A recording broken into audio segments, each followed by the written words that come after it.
Primeiro tempo do Golaço, a gente está recebendo o presidente do Conselho Deliberativo da Chapecoense, Rudimar Bortolotto. Bortolotto, que prazer tê-lo com a gente aqui no Golaço, seja muito bem-vindo. Boa tarde, é um prazer, Giovanni, Matheus, Rangel, Fazolin, Idriane, ouvintes. É sempre uma satisfação estar falando aí da nossa Chape, seja em momentos bons, momentos ruins, né? Ela faz parte do nosso dia a dia e, portanto, é assunto corriqueiro na nossa vida. Como presidente do conselho e como torcedor, imagino que você tenha sofrido muito ontem também, hein? O dia hoje não é o ideal, né, para vir falar sobre a Chapecoense, mas assim, a gente sofre, mas sempre tem a esperança de que as coisas modifiquem, melhorem, né? Não somos um povo de coisas fáceis, né? A gente tem a vida aqui na nossa cidade sempre mais difícil, longe dos grandes centros. Isso faz parte do dia a dia nosso. Bortolotto, o presidente Jair Bolsonaro sancionou a lei do clube empresa. E esses dias, né, o Conselho Deliberativo da Chapecoense, né, reuniu conselheiros para falar um pouquinho sobre o assunto. No momento do encontro, a lei ainda não havia sido sancionada, né? Mas tudo indicava que ela acabou sancionada. E eu queria que você falasse um pouquinho de como foi o encontro e como os conselheiros da Chapecoense receberam, né, essa reunião e esse assunto. Querendo ou não, há uma possibilidade da Chapecoense também se transformar num clube empresa, né? Exato. Hoje o futebol brasileiro ele todo ele composto por associações, né? O formato, associação de natureza civil regulado pelo Código Civil. Alguns clubes já estão já têm empresas que dão suporte, né? E acabam tendo investimentos, né? Mas paralelos ao formato atual. Nós, quando foi aprovado na Câmara e foi para a sanção do presidente o projeto, colocamos em pauta do Conselho Deliberativo para os conselheiros começarem a terem informações da legislação e do que é a ideia do chamado clube empresa ou sociedade anônima do futebol. Foi com esse intuito e foi informado os conselheiros antes da apresentação que foi feito que esse era o objetivo. E a partir dali a gente vai debater o assunto, é intenção nossa e inclusive já tinha na pauta, mas houveram sugestões dentro da reunião de se formar uma comissão especializada nesse assunto para que possa estudar com profundidade e ver as alternativas que nós temos. Num primeiro momento, evidente que qualquer decisão ela tem instâncias internas, né? Uhum. São 3 formatos, a lei traz 3 formatos e cada formato tem uma instância de decisão dentro da Chapecoense. No primeiro momento, quais foram as maiores dúvidas dos conselheiros? Maiores dúvidas, o primeiro pensamento é vamos ou não vamos se transformar em clube empresa. Isso é só uma etapa posterior, quando todo mundo estiver inteirado completamente do assunto. O segundo questionamento foi os modelos que são apresentados, né? Então a legislação ela prevê 3. Estou aqui falando de forma bem simples, né? Uhum. Ela prevê 3 modelos, né?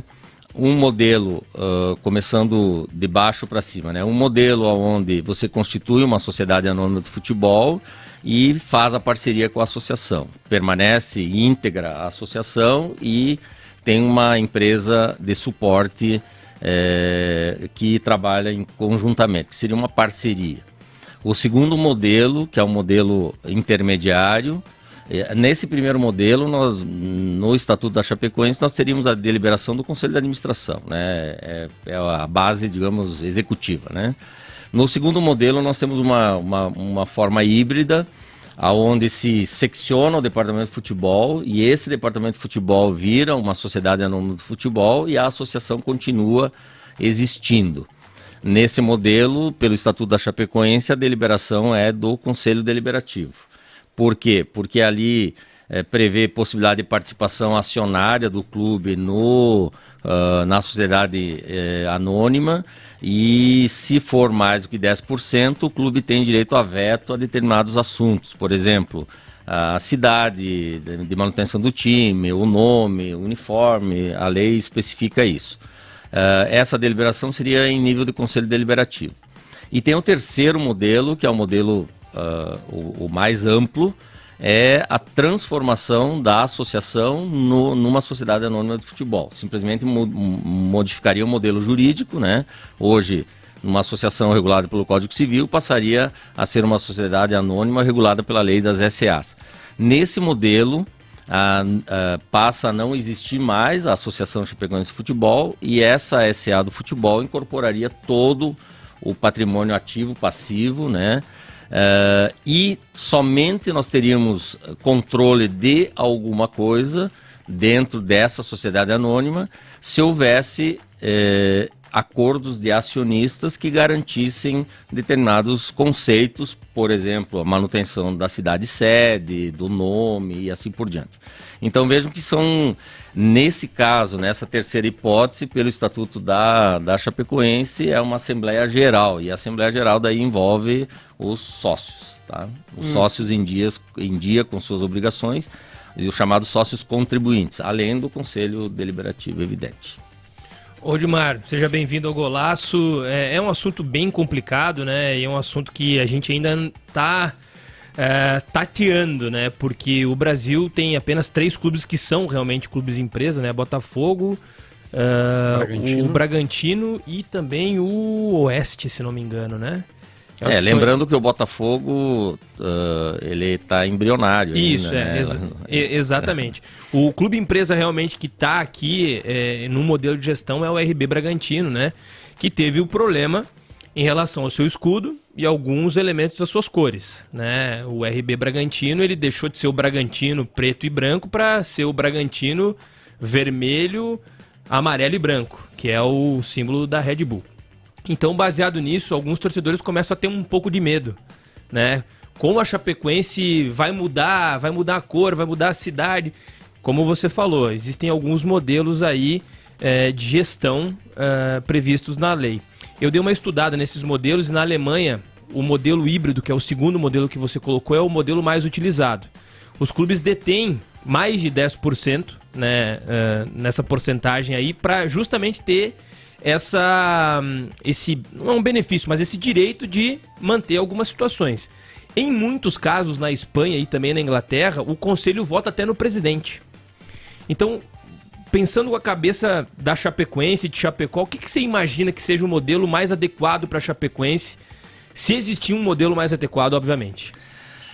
Veja só, nós temos que, quando a gente entra na seara do negócio, né, que a Chapecoense é um negócio, mas não tem dono, né, é um Sim. negócio no formato associação e, portanto, não tem um dono, aquele dono efetivo, né, e sim uma comunidade.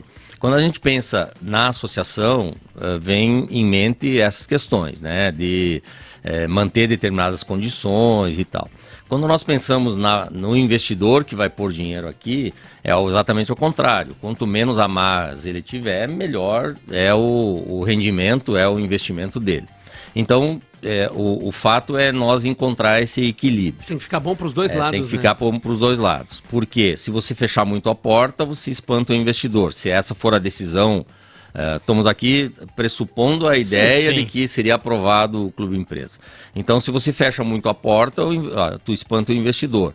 Se você abre muito, você causa descontentamento comunitário e todo o torcedor. Então, nós temos que achar esse equilíbrio. No modelo da Chapecoense, e agora estou falando como técnico jurídico e não como presidente do Conselho Deliberativo, esse modelo intermediário, ele é um bom modelo para aqueles clubes que têm patrimônio físico, patrimônio imobiliário, por exemplo. Estádio, CT, né? Outras modalidades esportivas e tal. Esse modelo é bom para isso. Por quê? Porque ele transfere o departamento de futebol, pode transferir parte das dívidas, parte do ativo, né? Mas ele permanece com toda a outra estrutura. No nosso caso, como nós não temos ativos fora os jogadores e temos dívidas, esse modelo é um pouco complicado. Nós teríamos que passar as dívidas para o investidor, né, para a SA, para poder suportar a continuidade da associação. nós não temos outra atividade sem ser futebol. Então, por que nós manteríamos a associação ativa se não tem futebol? Né? Nós não temos outra atividade. Então, aí pesa somente nesse caso se seria interessante manter para fins de gestão e não e criar alguns mecanismos de proteção, digamos, ao clube, né, nessa transferência do departamento. Só por isso. Por outro viés econômico, não teria lógica nenhuma. Não faz sentido, né? Pelo viés econômico, seria a primeira opção. Transforma, tudo vira passivo da SA, tudo vira ativo da SA e passa a ser gerido como uma empresa normal, né, lucrativa. Sem associação, né? Sem associação, extingue a associação.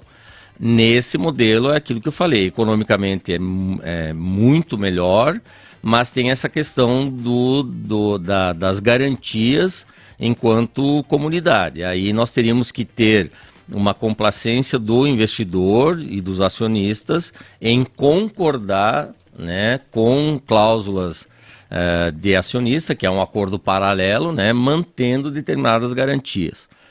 O exemplo do Red Bull é típico, né? Porque ele queria as cores da empresa, né? E a negociação girou em torno disso.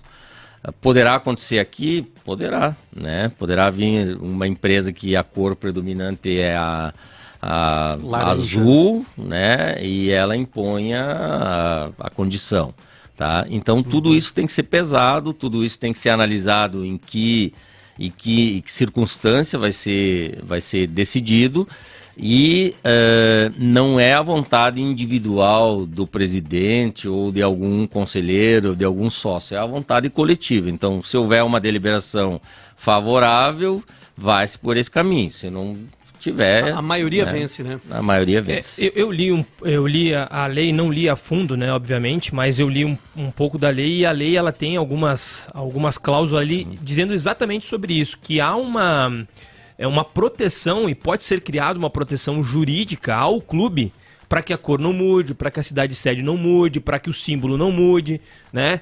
E eu acho que isso é muito importante para os clubes brasileiros. A gente é muito tradicionalista aqui, né? E a gente tem o futebol como o nosso principal esporte, o nosso principal entretenimento aqui no Brasil. E, por exemplo, em Chapecó a gente tem um clube criado por pessoas daqui, né? Que foi mantido por pessoas daqui por muito tempo e continua sendo. Então acho que essa é uma preocupação. Mas há gatilhos jurídicos para que isso não aconteça. É bom a gente falar isso para o torcedor, né, Rudimar? Porque às vezes o torcedor vai pensar o seguinte: os caras vão vir aqui e vão roubar a Chapecoense. A gente tem que começar a tentar desmistificar um pouco isso, porque eles não roubam em outros lugares também, né? Exato. Há mecanismos jurídicos, né? A lei ela tem esses mecanismos, mas como eu falei, né? A partir do momento que existe uma bilateralidade, ou seja, alguém interessado em investir e nós interessados em transformar ou ceder para a Sociedade Anônima do Futebol, nós temos que achar o ponto de equilíbrio, né? Se o ponto de equilíbrio é manter cidade, nome, uniforme e tal, o investidor vai ter que vir e se adequar a esse ponto de equilíbrio. Se o ponto de equilíbrio é só manter nome e cidade, é outra questão. Então, nós não podemos pressupor agora determinadas exigências, porque dependerá das exigências do investidor, né? Se o investidor não conseguir... Estão falando de investidor não no sentido único, né? Sim. Um investidor. Pode ser vários investidores, né? Uma SA, né? Então, se houver possibilidade de garantir determinadas condições e tendo mesmo assim um investimento, ok. Se não houver, nós temos que decidir se nós queremos ou não queremos, né? Não vai ter muita, digamos assim... Conversa. Com muita conversa. Vai depender realmente de quem tiver interesse no investimento. 5h25, nós estamos recebendo hoje o presidente do Conselho Deliberativo da Chapecoense, Rudimar Bortolotto. O presidente Jair Bolsonaro sancionou a lei, né, que cria o Clube Empresa no Brasil, e a gente está discutindo esse assunto aqui com o presidente do Conselho Deliberativo da Chapecoense, Rangel Gnolin. Vamos lá, Bortolotto, obrigado por ter vindo ao nosso Golaço. É um assunto interessante, porque pode ser uma tendência, né, dos clubes brasileiros, porque muitos estão com dívidas, querem buscar uma nova maneira de fazer o futebol. Como que você vê essa discussão sendo feita na Chapecoense junto com a imagem internacional que o clube tem devido, né, ao acontecido em 2016? Como isso pode ser um fator também predominante para a Chapecoense atrair investidores caso o clube empresa for aceito pelos conselheiros do Verdão? Nós temos a problemática deficitária hoje, nesse ano, né, nos últimos 3 anos, mas temos, acredito, isso é uma percepção minha, de que a Chapecoense é uma marca forte hoje, né, mundialmente conhecida. Então, é diferente, digamos, de um clube, por exemplo, o Bragantino, né, citando aqui como exemplo, que era praticamente desconhecido fora do Brasil, né, e a Chapecoense tem essa marca muito forte, claro, causada por uma tragédia, mas ela se mundializou. E eu acho que isso é um fator importante no processo negocial.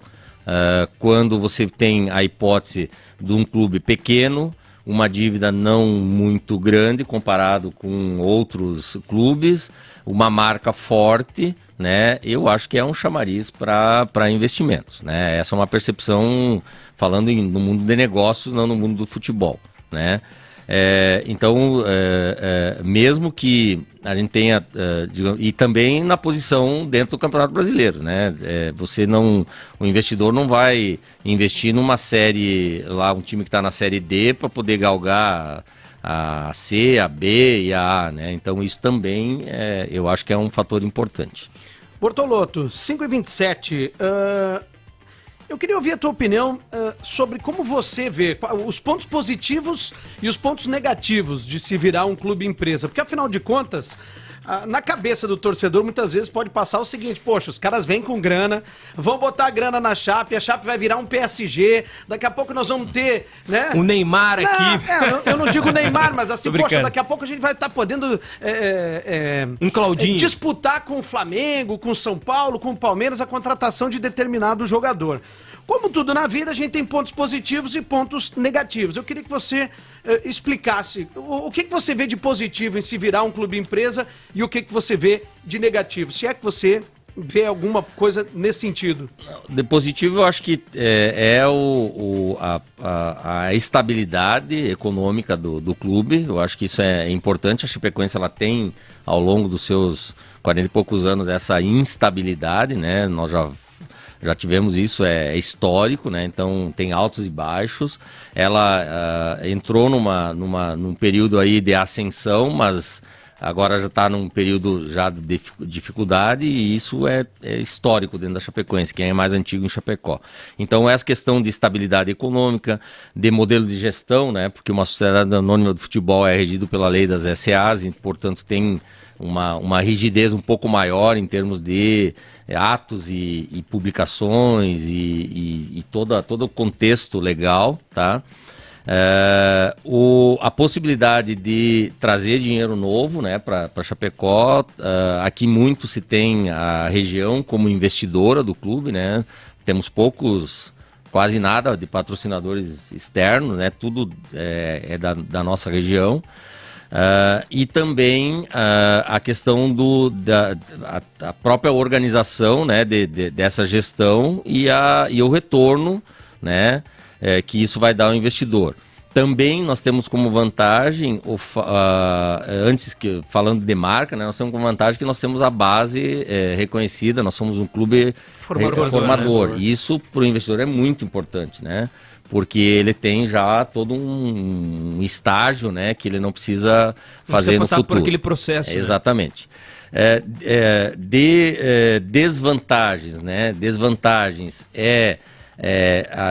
talvez a dissociação, né, do clube com a cidade, né? Isso é uma situação que pode ter uma desvantagem.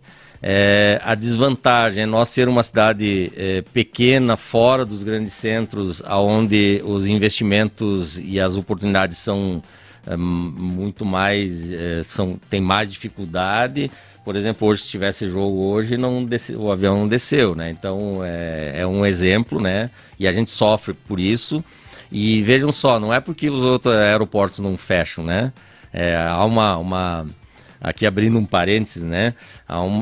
Diz, não vou para Chapecó porque fecha sempre o aeroporto. Sim, Curitiba também fecha. Só que Curitiba tem 50 voos por dia, Chapecó tem 6, né? O problema é só esse, né? Se nós tivéssemos mais números de volta, a hora que abre o aeroporto, sai o avião, funciona, né? Então tem essa dificuldade. A dificuldade digamos assim, de conscientização da nossa comunidade, né, do apego, né, que é um clube que foi formado aqui, foi investido, sempre tem a ajuda das pessoas daqui, né, também é uma dificuldade, e achar investidor, tá? Eu acho que é uma dificuldade também. Daqui a pouquinho o presidente do Conselho Deliberativo da Chapecoense, Rudimar Bortolotto, vai dizer pra gente aqui se existem interessados nesse sentido, né, em investir na Chapecoense, e a gente vai continuar tratando desse assunto. A gente precisa fazer um intervalo muito rápido aqui no nosso Golaço. E vamos falar de eleições também, aproveitando a sua presença aqui nos nossos estúdios, viu, Bortolotto? Ô Rudimar, a gente estava falando aqui fora do ar, né, sobre a questão do clube empresa, e a gente tem uma peculiaridade aqui em Chapecó, infelizmente, né, na Chapecoense, que são as ações em relação aos familiares do acidente aéreo de 2016. E é óbvio, né, que a gente precisa entender também como isso iria se encaixar nesse modelo de clube empresa. Então eu queria que você explicasse um pouquinho, porque me parece que pode haver até uma segurança maior em relação aos familiares no recebimento desses valores, né? Sim. É um assunto importante, mas antes eu vou justificar que eu estou no primeiro tempo do Golaço, porque teria um evento da OAB às 19 horas e o tempo não permitiu aí que a comitiva descesse e o evento foi cancelado. Mas o Giovanni ontem me deu essa facilidade, né? Porque a previsão era para o segundo tempo, terceiro, né? E não para o primeiro. Então, os ouvintes que me desculpem, né? Que é isso? Imagina. É um assunto que interessa a todos. Tenho certeza que os nossos ouvintes estão colados no radinho nesse momento, acompanhando essa entrevista, que é muito esclarecedora para todo mundo, inclusive para nós aqui. A gente lê, relê e ainda assim tem dificuldades de entender alguns pontos. Então, é uma entrevista muito esclarecedora. Referente às questões das famílias, todas elas, as obrigações são oriundas de acordos judiciais ou processos judiciais em andamento. Quando você fala em transformação num clube empresa, na primeira hipótese, né, na maior, transforma tudo e tudo passa a ser sucedido, né, pela Sociedade Anônima do Futebol. Ou seja, não altera absolutamente nada daquilo que é pactuado, daquilo que foi pactuado, daquilo que está sendo discutido, e esse passivo ele vai junto, né, com toda a estrutura dos ativos, jogadores, contratos e tudo. Numa perspectiva econômica, né, é muito mais fácil defender a ideia de que o adimplemento ele vai ocorrer quando tem investimento do que numa situação como a gente passa hoje. Estamos adimplindo, né, mas sempre com esforço, com dificuldade e tal. Então, me parece que seria economicamente uma garantia muito maior, né, adimplemento, né, dos acordos e eventualmente até a solução dos processos judiciais.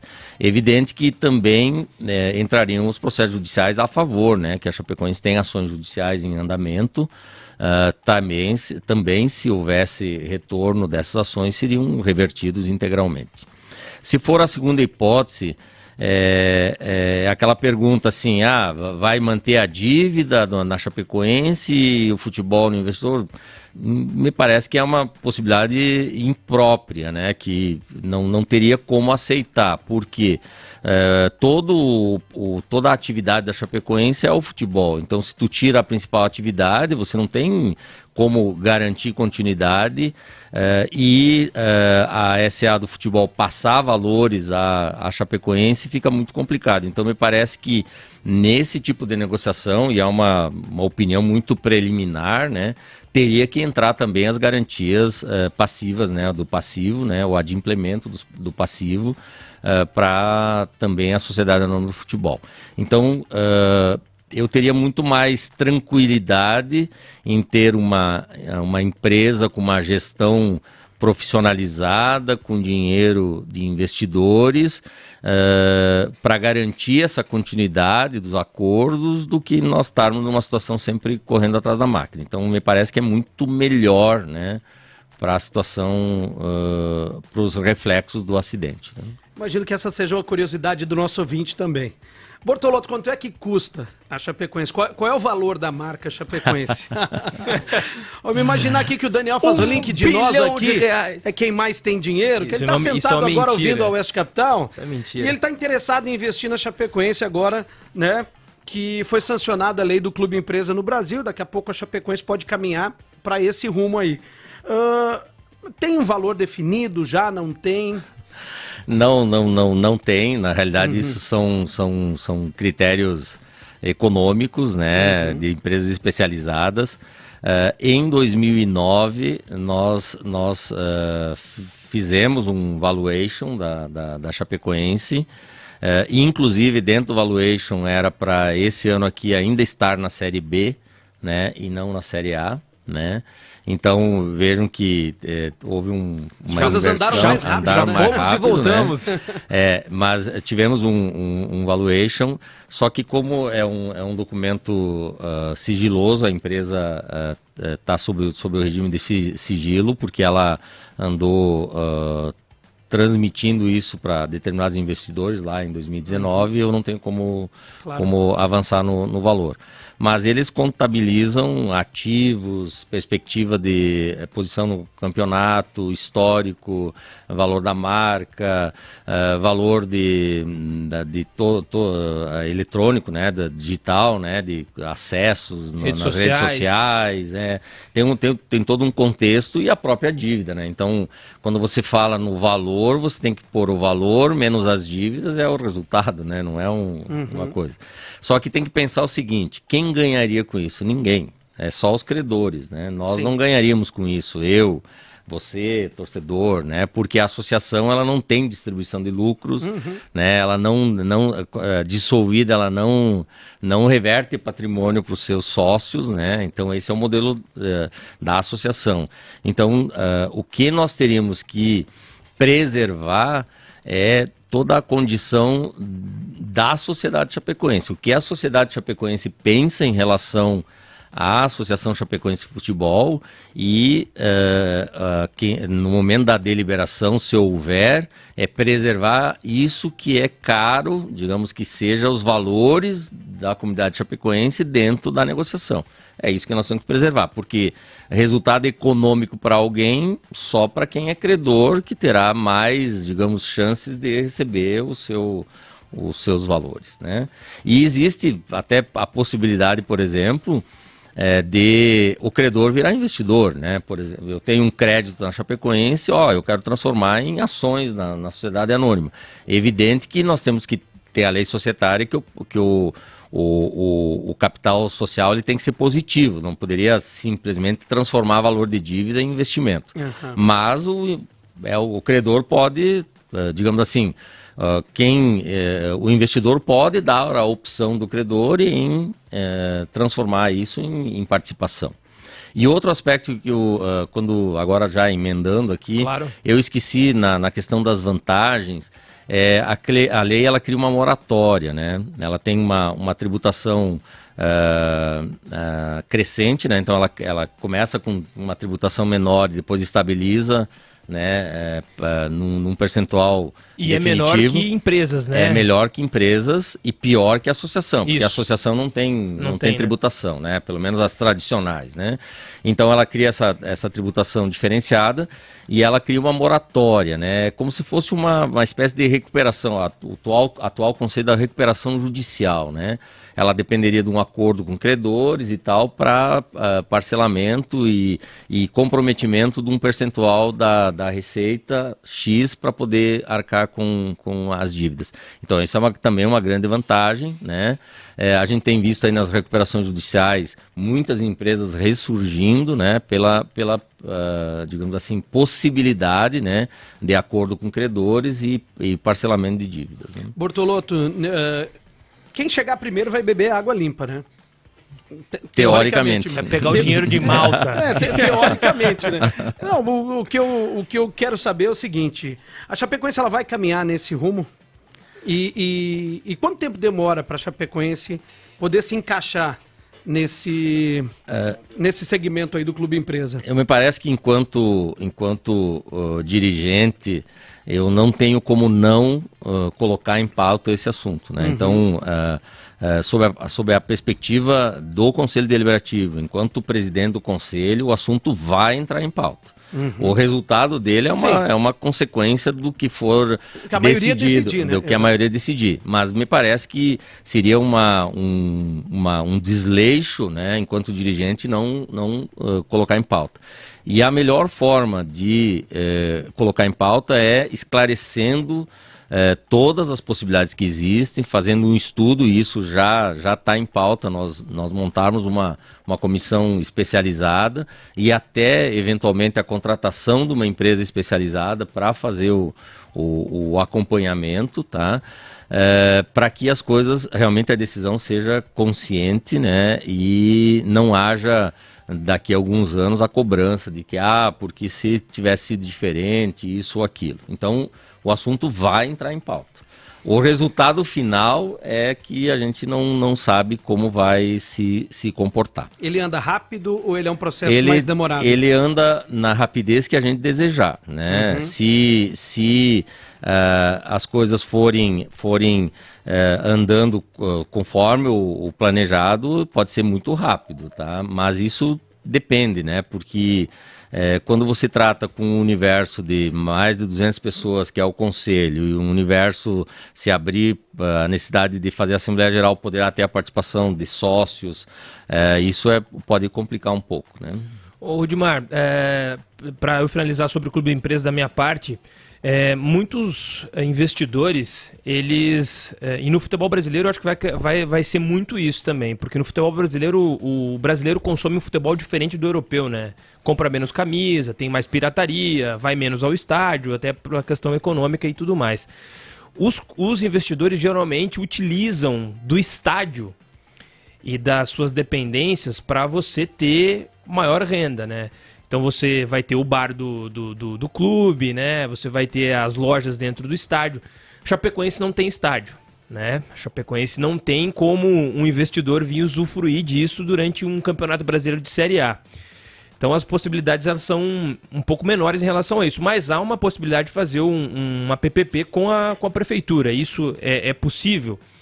E não sendo possível, existe uma maneira da Chapecoense ou da sociedade, enfim, da associação, solicitar que um investimento seja também um estádio? É possível. Hoje a Chapecoense tem cessão, né, do estádio, de parte, né, do estádio, do gramado. E claro que a cedência para uma sociedade anônima do futebol dependeria do município através de uma lei que pode ser por cessão, pode ser por venda, pode através de um edital, pode comercializar dentro das questões legais, poderá ser uma cessão onerosa, gratuita, e tudo vai depender do ajuste com o município. Esse é um empecilho, né? Isso é uma dificuldade que a gente tem, né? Em razão de ser um espaço público, né? De interesse público. É possível condicionar a realização de investimentos, é possível, tá? No modelo intermediário é muito mais fácil, né, do que o modelo final, porque o modelo final, o modelo principal, ele dependerá do ajuste dos acionistas, de compromisso de acionistas em fomentar aquele investimento. No modelo intermediário seria a condição contratual de transferência, né? Mas me parece natural o investimento, né? Principalmente num CT, né? Como os clubes já estão investindo aí. A semana divulgaram imagens do projeto do Flamengo, do Palmeiras, né? Sim. Uma coisa assim moderna. Então, assim, é natural que haja investimentos, e aí nós temos uma vantagem competitiva, né? O nosso investimento aqui proporcionalmente é bem menor do que nas capitais. As capitais é distante, as regiões são bem mais caras, né? A manutenção é mais cara, a permanência das pessoas é mais cara, então aqui nós teríamos essa vantagem competitiva também. Porque para o investidor, pouco importa, né? Se o atleta está sendo preparado lá em São Paulo, aqui em Chapecó, para ele não vai mudar nada. Mais algum questionamento sobre o Clube Empresa? 8-6, vamos passar para o assunto eleições? Aproveitando, né? Aproveitando, já que o presidente do Conselho Deliberativo da Chapecoense nos visita hoje, Rudimar Bortolotto, aliás, reforço aqui o nosso agradecimento, né? Acho que foi bem legal e bem esclarecedora essa conversa sobre o Clube Empresa. Mas eu tenho certeza que esse é um assunto que o torcedor deve estar curioso para saber. A gente até conversou aqui esses dias, né, sobre a questão das eleições que acontecem no fim do ano. A gente já tem uma data definida, não tem ainda. Ela pode ser antecipada, como a gente já ouviu falar que há uma possibilidade de antecipação de eleição. Eu não sei até que ponto isso é verídico, não é. Eu queria que você esclarecesse um pouquinho esse assunto para a gente. Bem, tem uma situação que eu prezo muito, até pela minha origem, é seguir as normas estatutárias. Uhum. Então, o estatuto ele tem todas as datas previstas, períodos de mandato. Não houve eleição ano passado em função da contingência da pandemia, né? Nós tínhamos um campeonato que passava de um ano para o outro, tivemos o falecimento precoce do nosso presidente, né? E assim não tinha realmente clima para realizar as eleições e foi prorrogado o mandato. Então agora, estatutariamente, o processo eleitoral ele começa em outubro, né? E termina na primeira quinzena de dezembro. Essa é a previsão estatutária. Em outubro também tem a eleição de membros do Conselho Deliberativo, porque o estatuto ele tem 2 requisitos, né, para Conselho Deliberativo. Ele tem 250 a 500 conselheiros. Se bate o teto dos 500 é o limite. Uhum. Se fica abaixo de 250, o próprio deliberativo pode ir aprovando conselheiros. Mas em outubro, todo ano em outubro, tem eleição via Assembleia Geral, que qualquer pessoa pode se candidatar ao Conselho Deliberativo, preenchendo os requisitos estatutários e pagando a mensalidade de conselheiro. Então, em outubro, nós temos essa situação de eleição do Conselho de conselheiros efetivos e começa o processo eleitoral por iniciativa do presidente, mas é estatutário, até a primeira quinzena de dezembro. É possível antecipar?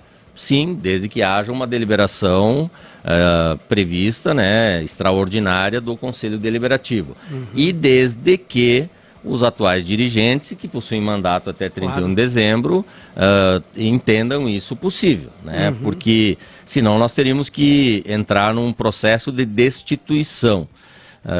E isso não é a hipótese atual. Gostar ou não gostar de A, gostar ou não gostar de B, não é a hipótese de entrar no chamado impeachment, né? O que a gente tem que ter no impeachment é outra visão, inclusive política, né? Aqui é uma visão técnica, né? Cometeu algum ato, praticou alguma situação, para ter motivo estatutário para isso. Bortolotto, eu vou dizer que a questão não é nem essa do gostar ou não gostar, é que nós aqui, a gente conversou e daqui a pouco você vai me convencer que a gente estava errado no assunto, mas a gente já chegou a discutir aqui em alguns programas a questão da eleição em dezembro, se ela não é muito tarde pensando no próximo ano, porque a gente não sabe o que vai acontecer até dezembro, daqui a pouco o grupo que está ali resolve, né? Daqui a pouco a gente não tem eleição. Vamos lá, surgem, né, algumas pessoas interessadas, se faz uma chapa lá e essa chapa ela é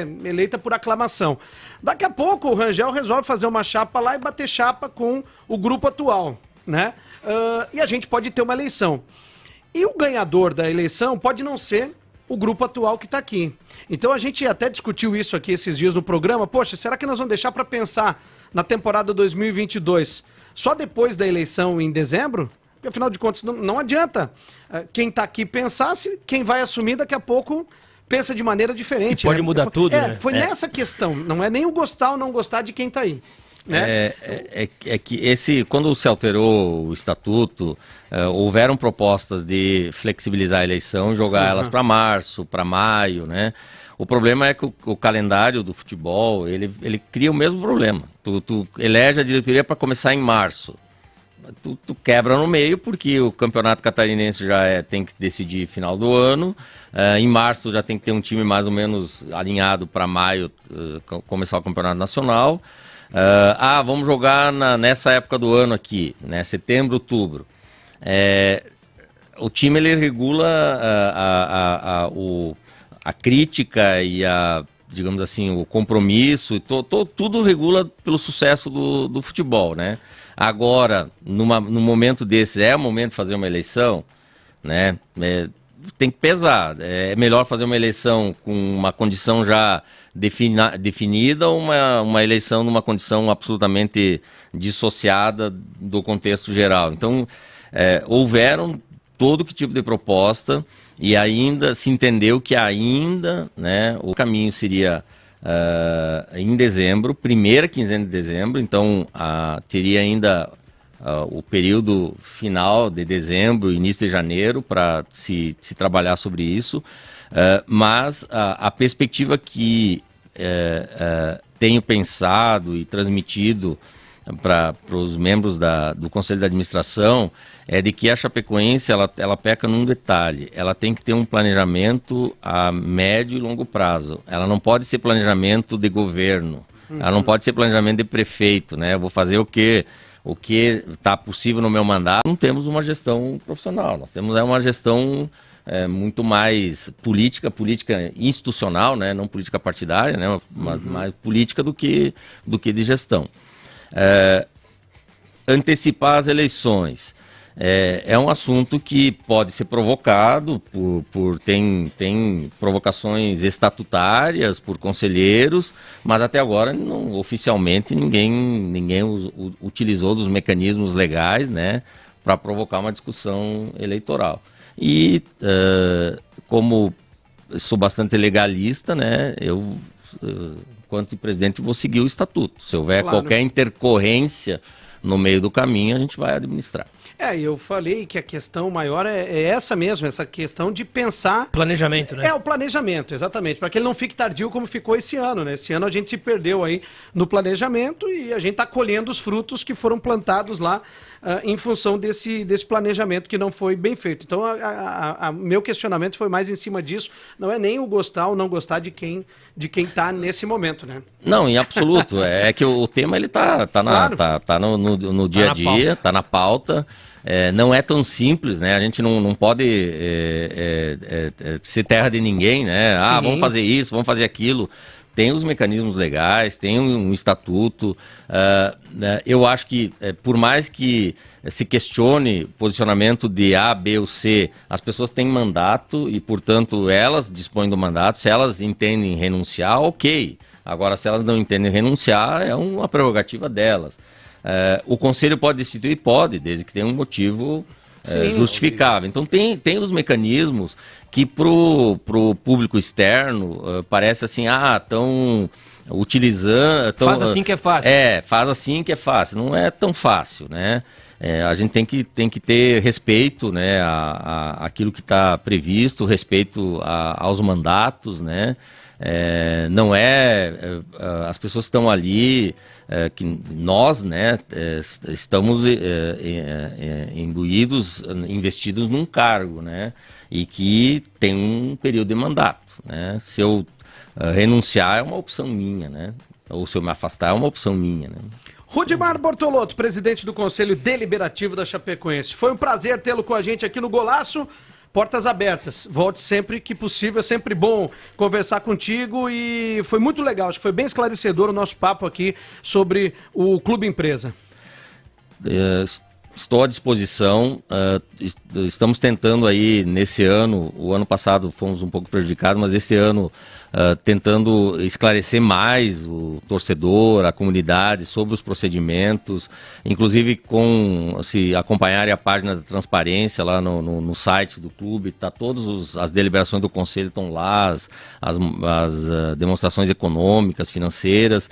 Para quê? Para que a gente não tenha que ter dúvidas sobre aquilo que a gente está encaminhando. E com certeza a gente está seguindo a regra estatutária, boa ou não, é a regra que se impõe, tá? E as pessoas que estão aí, e lembrando o seguinte, né?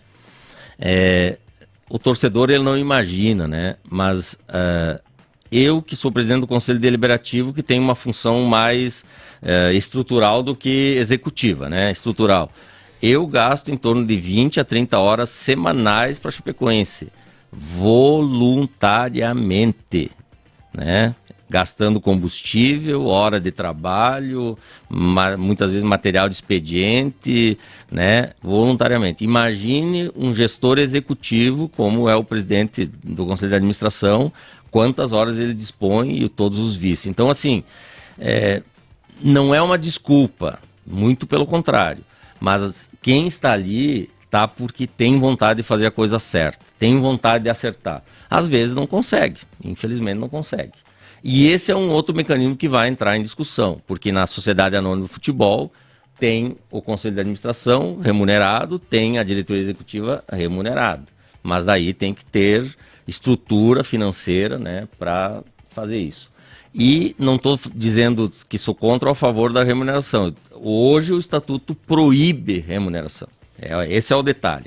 Não é uma opção nossa ser voluntário. A gente assumiu sabendo que era voluntário, porque o Estatuto proíbe qualquer remuneração de dirigente eleito.